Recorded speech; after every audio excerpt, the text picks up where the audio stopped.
Ninguém na pequena cidade de Santa Aurélia poderia imaginar que os olhos mais doces que já haviam brilhado diante das câmeras guardavam, na verdade, um segredo antigo e terrível. A história da estrela Mirim começou como um conto de fadas, uma menina encantadora que parecia destinada a encantar o país inteiro com sua doçura. Mas, como toda fábula, havia uma sombra escondida atrás do véu da inocência. E quando essa sombra se revelou, a cidade nunca mais foi a mesma. Santa Aurélia era uma daquelas cidades esquecidas no mapa, com ruas de paralelepípedos irregulares, casas coloniais desbotadas pelo tempo e uma praça central onde o coreto rangia ao menor sopro do vento. O tipo de lugar onde todos se conhecem pelo nome, onde segredos deveriam ser impossíveis de manter. Mas havia algo no ar, um silêncio pesado, que parecia esconder um passado que ninguém ousava comentar em voz alta. Foi nesse cenário que nasceu Isadora, a filha única de uma costureira de temperamento frágil e de um homem que ninguém lembrava bem de onde tinha vindo. O pai desapareceu cedo. Alguns diziam que havia simplesmente fugido, outros que tinha enlouquecido e se perdido nos matos da serra. Restou apenas a mãe, sempre de semblante cansado, como se carregasse algo que a corroía por dentro. Desde pequena, Isadora chamava a atenção.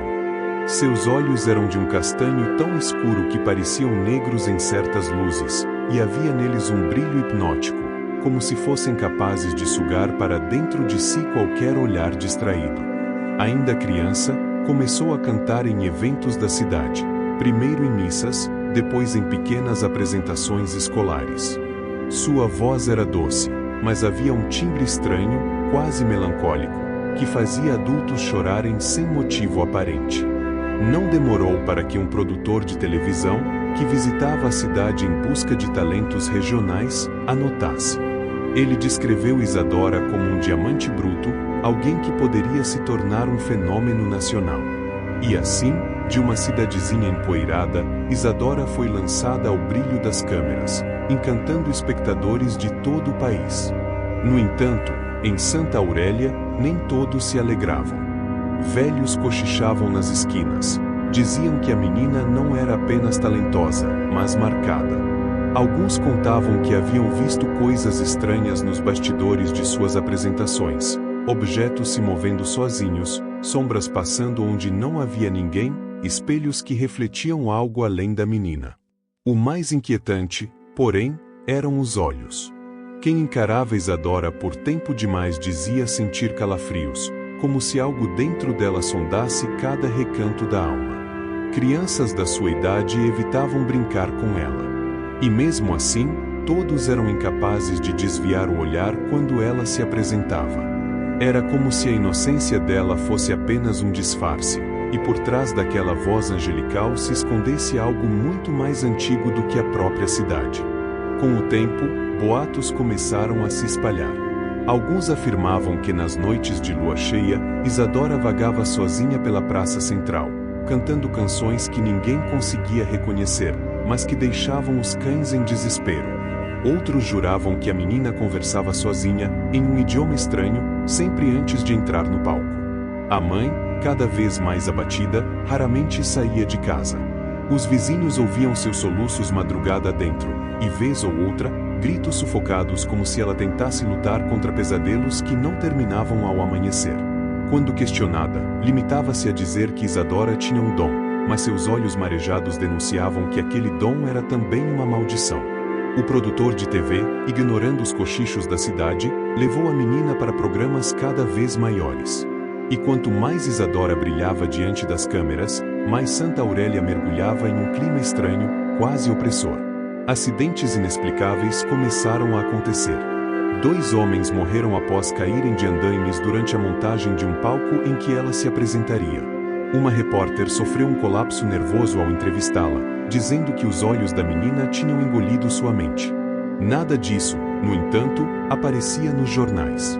Ao público, Isadora era apenas a adorável estrela infantil que conquistava corações. Mas quem vivia em Santa Aurélia sabia a verdade. Aquela criança carregava algo que não era deste mundo. E, no fundo, todos pressentiam que um dia a máscara da inocência cairia, revelando a maldição que havia sido semeada muito antes de seu nascimento. A ascensão de Isadora aconteceu de forma tão rápida que parecia inevitável, como se forças invisíveis já tivessem traçado cada passo de seu caminho. Do primeiro festival escolar ao palco de auditórios televisivos, tudo nela parecia feito para encantar. O sorriso, a voz cristalina, a presença magnética, não havia como negar que aquela criança possuía algo que a destacava de todas as outras. No início, sua imagem foi moldada como a de uma menina doce e inocente. Nos programas de TV, usava vestidos claros, fitas no cabelo e era apresentada como o anjo de Santa Aurélia. O público se apaixonou imediatamente. Cartas e presentes chegavam em sacos e mais sacos às emissoras. Crianças queriam ser como ela, mães sonhavam em ter uma filha igual. Mas havia algo curioso, a própria Isadora nunca parecia deslumbrada. Enquanto outras crianças ficavam nervosas diante das câmeras, ela permanecia serena, quase fria, como se já tivesse passado por aquilo 1000 vezes antes. Seus olhos fixavam a plateia com uma firmeza que chegava a ser desconfortável. Muitos espectadores descreviam a sensação de estar sendo examinados, como se a menina olhasse dentro de cada um, individualmente. Entre os profissionais da televisão, começaram os primeiros murmúrios. Técnicos diziam que as luzes piscavam sempre que ela entrava em cena, mesmo sem falhas elétricas aparentes. Câmeras desligavam sozinhas, microfones captavam sussurros que não vinham de ninguém. Alguns juravam ouvir vozes infantis, em coro, acompanhando a menina enquanto cantava. Apesar disso, a carreira de Isadora só crescia. Em poucos meses, já estrelava comerciais, participava de novelas e gravava seu primeiro álbum musical. Havia algo hipnótico em sua voz. Críticos diziam que era impossível ouvir suas canções sem sentir uma espécie de peso no peito, uma mistura de melancolia e fascínio. A fama trouxe dinheiro, claro, mas também algo mais, uma sensação de poder em torno da criança. Produtores e diretores falavam dela em tom reverente, quase religioso. Um deles chegou a dizer, em entrevista, que Isadora não é apenas talento, é destino.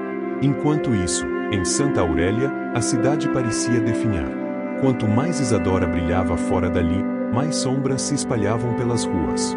Pequenos comércios fechavam, moradores antigos morriam de forma súbita, e a praça central se tornava cada vez mais vazia. Muitos diziam que era coincidência, mas os mais velhos sussurravam: ela está sugando a vida daqui para alimentar algo maior. Entre os fãs, começaram a surgir relatos estranhos. Uma adolescente de Recife contou em uma revista que, depois de assistir repetidamente a uma apresentação gravada de Isadora, passou a sonhar com a menina parada ao pé de sua cama, cantando uma canção em língua desconhecida. Outro fã relatou que, ao ouvir o álbum de estreia, as vozes das músicas mudaram levemente durante a madrugada, como se um coro de crianças mortas tivesse sido acrescentado à gravação. Essas histórias nunca chegaram à grande mídia, abafadas pela imagem cuidadosamente construída pelos produtores. Para o país inteiro, Isadora continuava sendo a pequena estrela angelical. Mas, em alguns lares, o brilho dela já causava insônia, pesadelos e crises de histeria. O mais estranho era a forma como Isadora se portava fora das câmeras. Nos bastidores, não brincava com outras crianças, não pedia brinquedos, não ria como se esperava de alguém de sua idade. Permanecia sentada em silêncio, observando todos com aquele olhar profundo, como se absorvesse cada detalhe do mundo ao redor. Um maquiador confidenciou, em tom nervoso, que durante uma sessão, a menina perguntou calmamente: "Você já pensou em como será o seu rosto quando o sangue escorrer por ele?" O homem riu, pensando que fosse apenas uma frase estranha de criança, mas jurava que a voz dela não tinha entonação infantil, parecia mais madura, quase adulta. Ele pediu para nunca mais trabalhar com ela. A mãe de Isadora, por sua vez, tornava-se cada vez mais reclusa. Não acompanhava a filha em todas as viagens, alegando problemas de saúde. Quando aparecia, parecia sempre à beira de um colapso, murmurando orações em latim que ninguém sabia de onde ela tinha aprendido. Alguns acreditavam que tentava proteger a filha, outros, que tentava proteger o mundo da filha. E assim, a carreira de Isadora subia como um foguete, enquanto, nos bastidores, um rastro de estranheza e medo se espalhava. Ela era amada, aplaudida, venerada. Mas também era temida. O público via nela apenas uma criança prodígio. Quem olhava mais de perto, porém, começava a perceber que aquela não era apenas uma estrela mirim. Era o prenúncio de algo muito mais sombrio. No auge da fama de Isadora, a imagem pública da menina era impecável. Programas de auditório disputavam sua presença, revistas estampavam seu rosto angelical nas capas, e até brinquedos inspirados nela começaram a ser vendidos. Para o público, era a representação da inocência em estado puro. Mas, nos bastidores, algo diferente estava acontecendo. Os primeiros sinais de que havia algo errado começaram de maneira sutil. No início, eram apenas incidentes estranhos durante as gravações.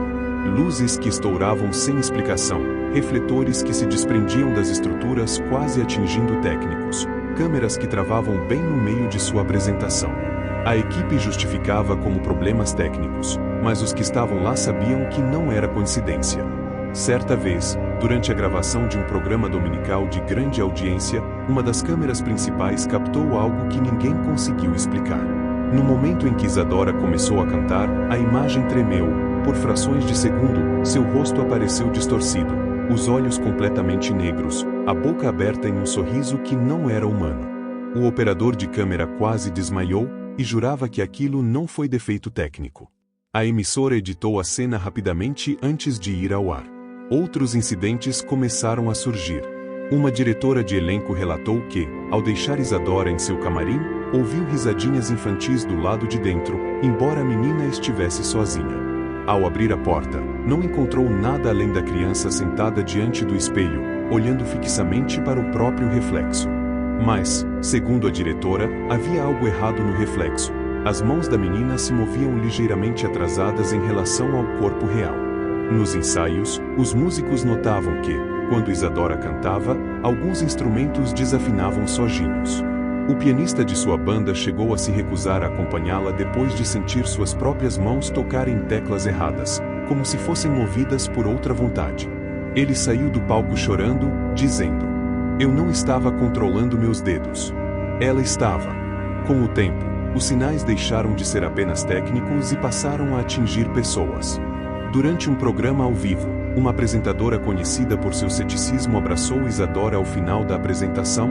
Segundos depois, sofreu uma convulsão no palco. Foi levada às pressas para o hospital, onde entrou em coma profundo sem explicação médica. Dias depois, quando voltou a si, murmurava repetidamente uma frase: "Ela não é daqui, ela não é daqui." Ainda assim, nada disso chegava ao público. Os produtores abafavam os casos, alegando crises de saúde, falhas técnicas, histeria coletiva. Mas, entre quem trabalhava de perto com Isadora, crescia um medo silencioso. Muitos aceitavam permanecer apenas pelo dinheiro e prestígio, mas evitavam contato direto com a menina. Os fãs também começaram a relatar experiências cada vez mais perturbadoras. Uma família contou que, após levar a filha pequena a um show de Isadora, a criança passou semanas falando sozinha em um idioma desconhecido, com voz gutural. Outra fã relatou que sua televisão ligava sozinha de madrugada, sempre exibindo reprises antigas de programas em que Isadora aparecia, mesmo sem sinal da emissora naquele horário. Enquanto isso, em Santa Aurélia, o clima da cidade se tornava mais pesado a cada dia. A praça central, onde a menina costumava cantar quando pequena, agora estava praticamente abandonada. Moradores diziam que, à noite, era possível ouvir sua voz ecoando entre os prédios, mesmo com a criança a quilômetros de distância, em turnês e gravações. Os cães latiam desesperados, e velhos rezavam dentro de casa, pedindo proteção contra aquilo que já não parecia ser apenas talento. Foi nesse período que a mãe de Isadora teve uma crise pública. Durante uma entrevista ao lado da filha, começou a tremer, agarrando-se à cadeira, e murmurou em voz alta: "Vocês não entendem, ela não canta para vocês, ela canta através de vocês." A transmissão foi cortada imediatamente, e a emissora tratou o caso como um mal súbito da mãe. Mas os que assistiram ao vivo nunca esqueceram o pânico em seus olhos. Apesar de tudo, Isadora seguia cada vez mais famosa. Quanto mais estranhos eram os incidentes, mais parecia que o público se apaixonava por ela. Como se houvesse uma força invisível manipulando as massas, empurrando todos para admirá-la cegamente. Mas aqueles que testemunharam os primeiros sinais sabiam, não era apenas coincidência. A inocência estava se desfazendo. E o que surgia por trás era algo muito mais perigoso do que qualquer um poderia imaginar. A fama de Isadora parecia inalcançável. Cada música lançada quebrava recordes, cada aparição em público era cercada de milhares de fãs em êxtase. Mas, enquanto o país inteiro celebrava, em Santa Aurélia o medo ganhava corpo. Era como se a cidade carregasse um peso que ninguém mais conseguia enxergar, um fardo que estava intimamente ligado à família da menina. Os vizinhos mais antigos, aqueles que tinham visto o pai de Isadora antes de seu desaparecimento, comentavam em sussurros que havia algo de errado com aquele homem. Seu nome era Elias Moura, e quase nada se sabia sobre sua origem. Ele havia aparecido em Santa Aurélia do nada, há mais de 20 anos, trabalhando como pedreiro em obras pequenas, sempre calado, sempre com o olhar perdido. Alguns diziam que falava sozinho em noites de lua cheia, caminhando pela beira do rio como se ouvisse vozes invisíveis. Pouco tempo depois, conheceu a mãe de Isadora, Marina, uma costureira conhecida pela devoção religiosa. O casamento aconteceu às pressas, sem festa, sem anúncio, apenas registrado no cartório da cidade. Meses depois, Marina apareceu grávida, e a partir daí, o comportamento de Elias se tornou cada vez mais errático. Relatos antigos falam de rituais estranhos no quintal da casa da família. Velas negras queimando durante a madrugada, símbolos riscados no chão de terra, animais mortos encontrados perto da cerca. Os vizinhos evitavam comentar, mas todos sabiam, algo sombrio acontecia ali. Até que, em uma noite chuvosa, Elias desapareceu. Marina, com o rosto pálido e os olhos vermelhos, dizia apenas que ele tinha sido levado. Nenhum corpo foi encontrado, nenhum vestígio. Apenas silêncio. Com o passar dos anos, Marina se fechou em casa, criando Isadora sozinha. Mas os rumores nunca cessaram. Alguns acreditavam que Elias havia feito um pacto, oferecendo a filha como parte de algo maior. Outros afirmavam que Marina mesma havia se envolvido em práticas proibidas, e que o desaparecimento do marido era consequência de um ritual mal feito. O certo é que Isadora nasceu carregando um peso invisível, uma marca que ninguém sabia nomear. O ponto mais estranho dessa história veio à tona quando um antigo padre de Santa Aurélia, já aposentado, resolveu quebrar o silêncio. Chamava-se Padre Olavo, e vivia isolado em uma chácara afastada. Em entrevista gravada por um jornalista local, pouco antes de morrer, ele revelou que havia sido chamado por Marina pouco depois do nascimento de Isadora. A mulher, em pânico, dizia que o bebê chorava apenas diante de crucifixos e imagens religiosas. Padre Olavo tentou realizar uma bênção na casa, mas contou que nunca sentirá nada igual. Durante a oração, a criança parou de chorar e abriu os olhos, fixando-o com um olhar que, segundo ele, não era de um recém-nascido. O padre afirmou que, por um instante, sentiu como se estivesse diante de algo milenar, algo que zombava de sua fé. Ele deixou a casa transtornado e, dias depois, pediu transferência da paróquia.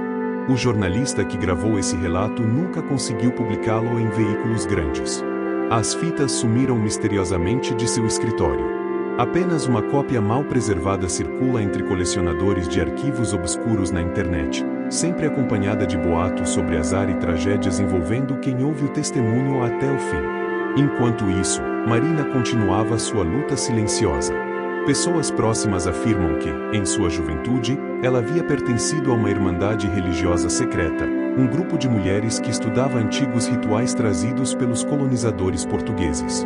Alguns acreditavam que ela tentava usar esses rituais para conter a força dentro da filha, mas que, ao longo dos anos, sua fé foi se quebrando. Uma vizinha mais velha chegou a relatar que, em certa noite, ouviu gritos vindo da casa de Marina. Espiando pela janela, viu a mãe ajoelhada diante da menina de 6 anos, suplicando em lágrimas. Por favor, não deixe que ele fale por você, não deixe que ele volte através de você. O que significava aquele ele? Seria Elias, o pai desaparecido? Ou algo muito mais antigo que se manifestava por meio da criança? Nada disso jamais chegou ao público. Na televisão, Isadora era apenas uma estrela mirim encantadora. Mas em Santa Aurélia, aqueles que conheciam a história da família sabiam que havia algo errado desde o começo. Não era apenas talento, não era apenas destino. Era herança. Uma herança maldita que corria no sangue da menina. E quanto mais sua fama crescia, mais claro ficava que o segredo de família não poderia permanecer oculto para sempre. Se os rumores sobre o passado da família já eram perturbadores, o que vinha a seguir parecia saído de um pesadelo. Poucos ousavam falar, mas entre os anciãos de Santa Aurélia havia uma lenda antiga, transmitida em cochichos, sobre o contrato da voz. Segundo a tradição, em séculos passados, colonizadores portugueses haviam trazido não apenas fé católica, mas também práticas de magia obscura, herdadas de cultos medievais. Entre essas práticas, havia um ritual que prometia conceder talento e prosperidade a uma linhagem, em troca de algo muito mais precioso: a inocência das crianças que nascessem sob a marca do pacto. Elas não viveriam para si mesmas, mas para ser instrumentos de uma entidade cujo nome nunca era pronunciado em voz alta. Elias Moura, o pai desaparecido de Isadora, teria se envolvido com esses segredos.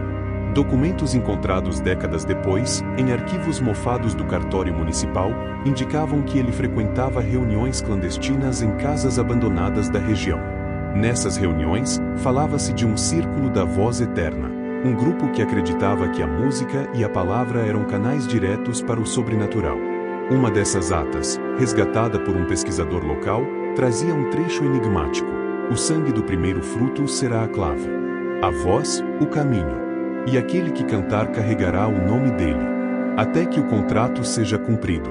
Quando Isadora nasceu e demonstrou talento incomum para o canto, os mais velhos da cidade entenderam. A criança não era apenas talentosa, ela era o cumprimento de um pacto feito anos antes. Os sinais ficaram ainda mais claros quando, durante um programa de TV, Isadora cantou uma canção inédita, nunca ensaiada, em um idioma desconhecido. A letra, quando transcrita por especialistas, lembrava trechos de cânticos em latim misturados com dialetos ibéricos arcaicos. O mais assustador, a melodia coincidia quase perfeitamente com partituras antigas ligadas a rituais do círculo da voz. A mãe, Marina, percebeu tarde demais o alcance daquilo. Dizem que ela tentou quebrar o pacto, buscando padres, pastores e até líderes espirituais da região. Mas cada tentativa falhava de forma trágica. Um exorcista que viajou do interior de Minas Gerais morreu subitamente em um acidente de carro a caminho da casa dela. Uma médium que aceitou atender Isadora enlouqueceu após 5 minutos na presença da menina, arrancando os próprios olhos enquanto gritava: "Agora eles não vão mais me encontrar." Marina sabia, o contrato não podia ser quebrado. Havia registros em um antigo diário encontrado em sua casa anos depois de sua morte. Nas páginas manchadas de lágrimas, ela escreveu: "Ele ofereceu nossa filha antes mesmo de nascer. Eu não sabia. Eu não sabia. Agora a voz fala através dela." E cada aplauso que recebe é mais um elo reforçado na corrente. Enquanto isso, Isadora crescia sem demonstrar consciência clara do que carregava. Mas, em certos momentos, escapava dela uma maturidade impossível para sua idade. Durante uma entrevista, quando questionada sobre o futuro, ela respondeu com uma calma inquietante: "Não existe futuro. Só existe o que ele quer cantar através de mim." A apresentadora riu, achando que era uma frase enigmática de criança precoce. Mas quem estava perto garantiu que, por alguns segundos, a voz de Isadora não parecia a de uma menina de 10 anos, e sim a de um homem adulto, grave, ecoando como se viesse de um abismo. Aos poucos, tornou-se evidente que o sucesso de Isadora não era apenas fruto de talento. Era como se uma força invisível manipulasse multidões, fazendo as pessoas se apaixonarem por ela, mesmo quando seus olhos negros transmitiam algo desconfortável. O contrato, firmado antes mesmo de seu nascimento, agora se manifestava em cada nota cantada, em cada aplauso arrancado de plateias hipnotizadas. E havia um detalhe ainda mais macabro: cada novo sucesso parecia cobrar um preço. Sempre que Isadora lançava uma música, surgia uma tragédia associada: fãs desaparecidos, acidentes em shows, surtos coletivos de histeria. Era como se a voz exigisse pagamento constante, nutrindo-se da dor alheia em troca do brilho da estrela mirim. Em Santa Aurélia, os mais velhos não tinham dúvidas: Elias Moura não havia simplesmente desaparecido. Ele havia se sacrificado no ritual, entregando o próprio corpo como primeiro tributo. Mas o verdadeiro preço ainda estava sendo cobrado, e seria pago por Isadora até o último dia de sua vida. Por anos, a carreira de Isadora foi administrada com mão de ferro. Sua imagem era cuidadosamente lapidada, vestidos claros, sorriso doce, entrevistas ensaiadas. Para o público, ela era o retrato da pureza infantil. Mas quem convivia de perto sabia que a máscara estava começando a se quebrar. Os primeiros sinais surgiram nos bastidores de um programa de auditório em rede nacional. Durante os ensaios, um técnico de som afirmou ter ouvido a menina cantarolar nos camarins, mas a melodia era dissonante, quase impossível de reproduzir. Quando ele se aproximou para escutar melhor, relatou que a voz dela soava em 2 tonalidades ao mesmo tempo, uma aguda, angelical, outra grave, cavernosa, reverberando como se viesse de um lugar muito distante. Era como ouvir uma criança e um velho moribundo cantando juntos, contou ele anos depois, já aposentado e ainda abalado. Pouco tempo depois, durante uma apresentação ao vivo em Belo Horizonte, algo aconteceu que jamais seria explicado. Enquanto Isadora cantava sua canção de maior sucesso, as luzes do palco oscilaram e o público inteiro jurou ver, por uma fração de segundo, uma sombra colada ao corpo da menina. Ela se movia com ela, mas não copiava exatamente seus gestos. A sombra parecia ter vontade própria, como se dançasse em atraso ou em antecipação. Alguns fãs desmaiaram, outros entraram em pânico. Mas a mídia abafou o caso, alegando problemas técnicos de iluminação. Ainda assim, o episódio viralizou em fóruns da internet, e teorias começaram a brotar. Isadora era possuída? Ou fazia parte de algum culto secreto? Nos meses seguintes, a pressão aumentou. Isadora começou a dar entrevistas desconexas, respondendo perguntas simples com frases perturbadoras.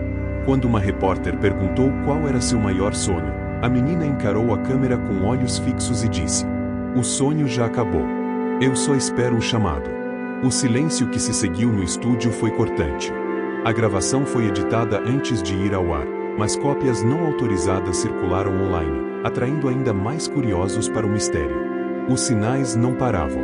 Em uma viagem internacional para Los Angeles, onde faria sua estreia em um programa americano, Isadora teve um surto no quarto de hotel. Segundo os relatos da camareira, a criança havia riscado todas as paredes com símbolos estranhos, desenhados com o próprio sangue. Quando perguntaram como se feriu, Isadora respondeu com frieza: "Eu não me cortei. Foi ele que me abriu."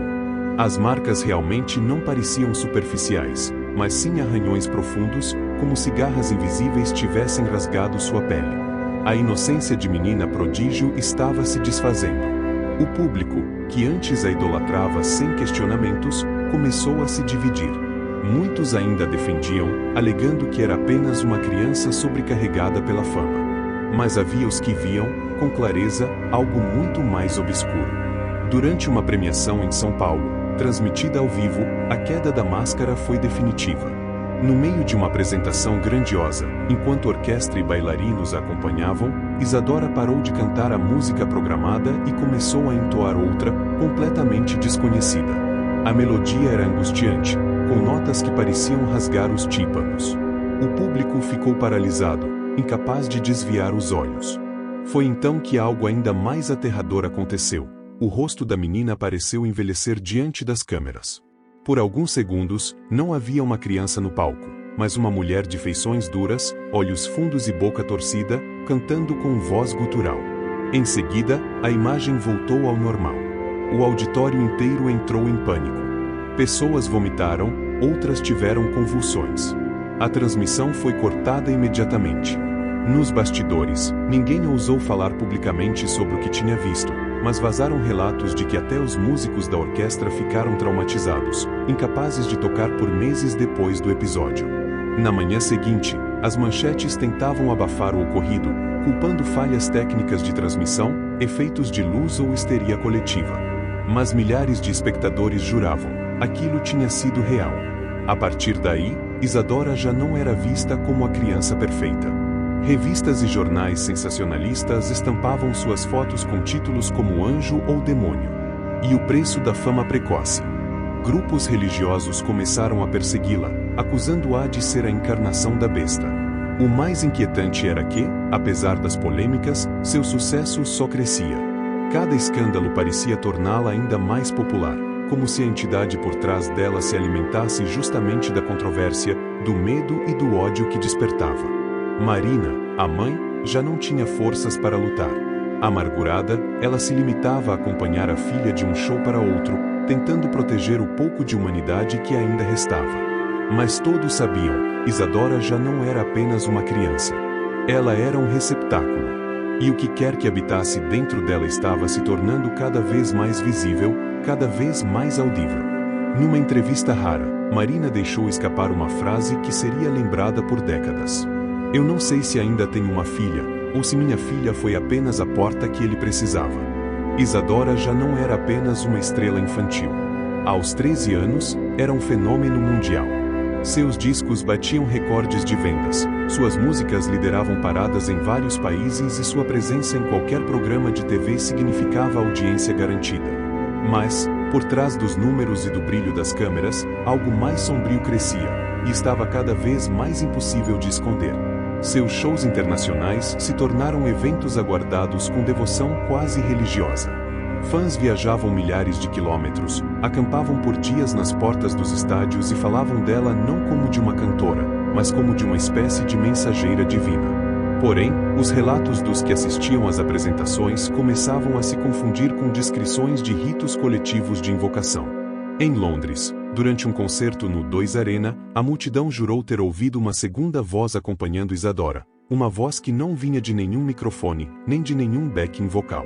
Era profunda, monstruosa, e ecoava como se viesse do próprio teto do estádio.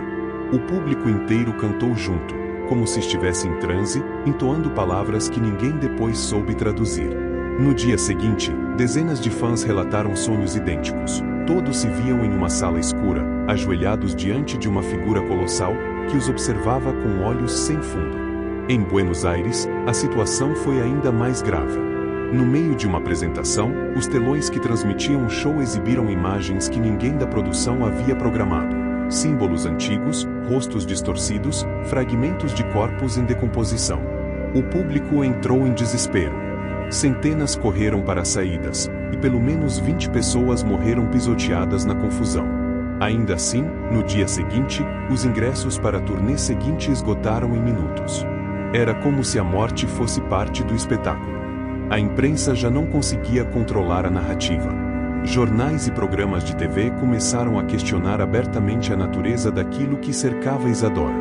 Religiões do mundo inteiro se pronunciavam, uns dizendo que ela era o próprio anticristo, outros alegando que era uma profetisa dos novos tempos. Nenhuma teoria, no entanto, conseguia abalar a devoção dos fãs. Nos bastidores, produtores e músicos viviam um pesadelo. Muitos pediram demissão após experiências inexplicáveis. Um guitarrista que a acompanhava desde os primeiros shows desapareceu em plena madrugada de hotel. Seu quarto foi encontrado vazio, exceto por marcas queimadas no carpete que lembravam mãos estendidas. Técnicos de som relatavam ouvir cânticos estranhos sempre que testavam os microfones, mesmo em estádios vazios.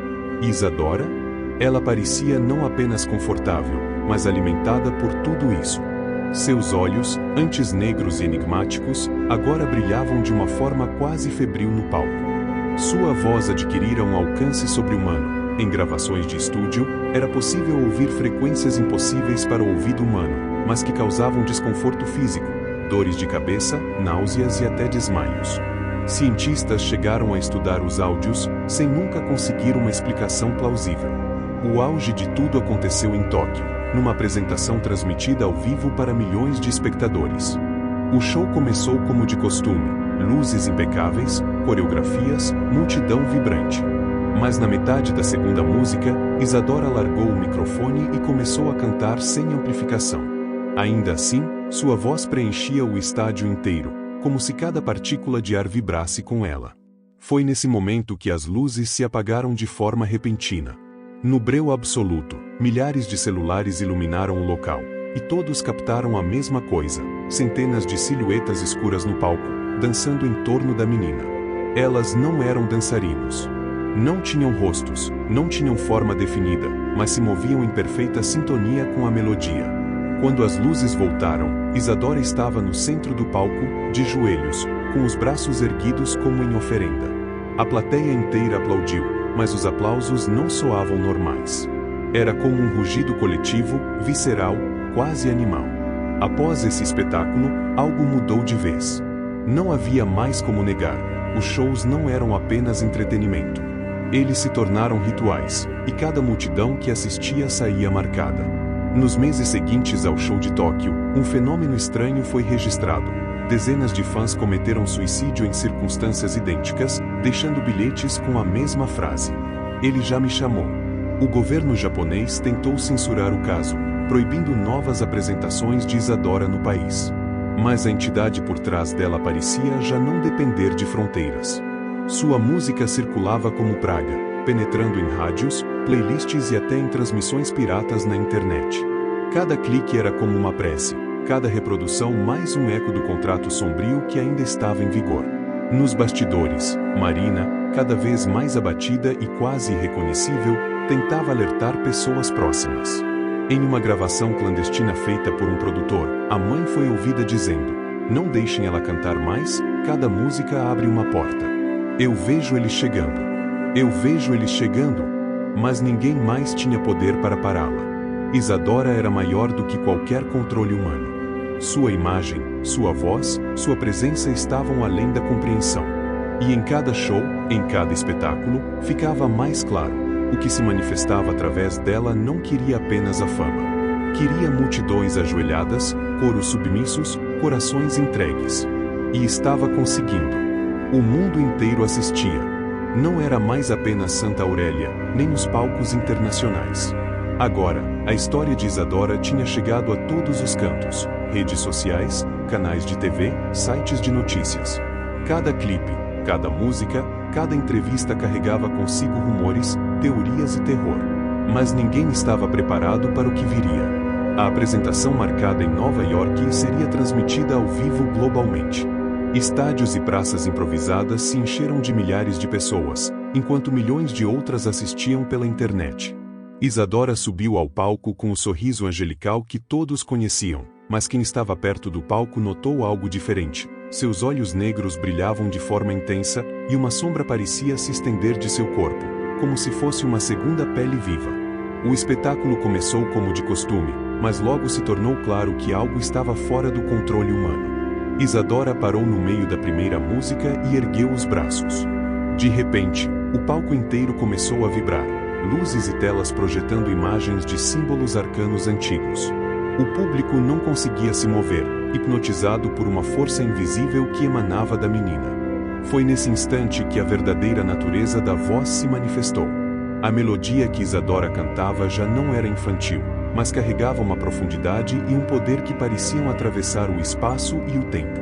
Os telões começaram a mostrar não apenas símbolos, mas figuras humanas distorcidas, refletindo sofrimento e terror, como se o próprio público pudesse vislumbrar as almas daqueles que tinham caído sob o efeito da voz ao longo dos anos. Marina, nos bastidores, caiu de joelhos, chorando e rezando em voz alta, tentando invocar qualquer proteção possível. "Pare!" gritava, enquanto a multidão permanecia imóvel, enfeitiçada. "Ele não vai esperar mais. Ele está vindo através dela." Mas era tarde.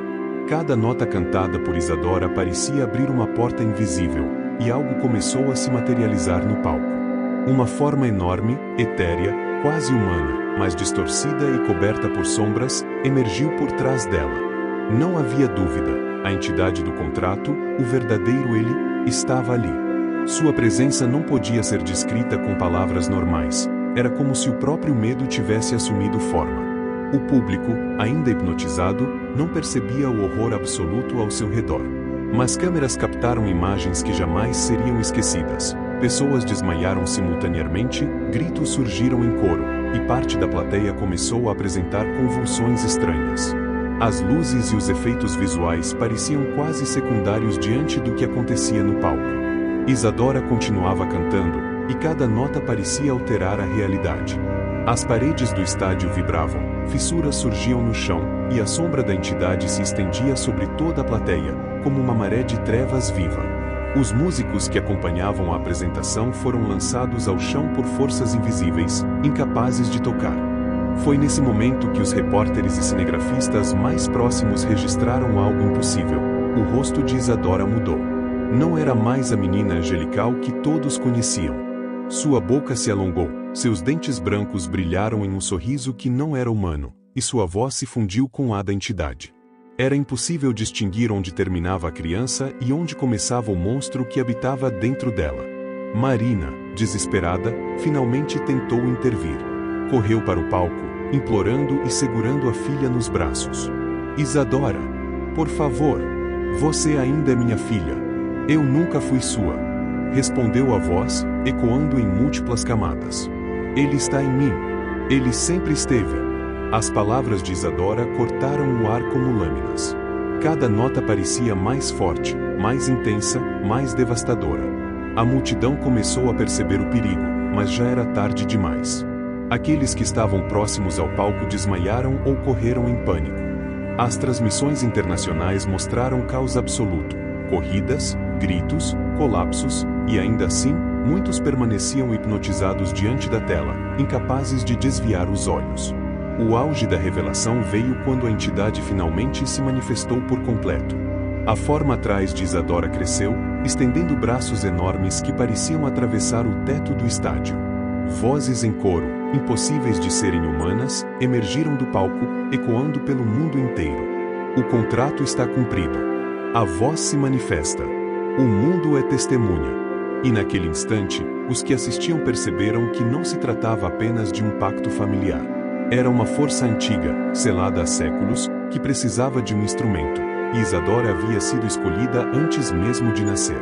Cada aplauso, cada aclamação, cada música cantada ao longo dos anos não havia sido celebração, mas alimentação. Quando o show finalmente terminou, e a transmissão cortou abruptamente, o silêncio mundial foi absoluto. Ninguém ousava falar. Alguns poucos sobreviventes no estádio juraram que, por um instante, viram Isadora de pé, sozinha, sorrindo, enquanto a sombra da entidade desaparecia lentamente. Mas a sensação de que algo fora liberado para o mundo jamais desapareceu. Nos dias seguintes, fãs, críticos e religiosos relataram efeitos bizarros. Pessoas desapareciam após ouvir músicas da menina, outros relatavam sonhos coletivos de tortura e submissão. A voz havia se espalhado, e ninguém tinha como pará-la. Isadora continuava a cantar, mas agora não apenas como estrela mirim, ela era o canal completo do horror antigo, e o mundo inteiro estava testemunhando. E, nos corredores silenciosos de Santa Aurélia, Marina sussurrava, sozinha. Eu tentei, mas não existe mais filha, só a voz. O pacto se cumprirá. O espetáculo do horror atingira seu clímax. E ninguém, em nenhum lugar, jamais seria o mesmo.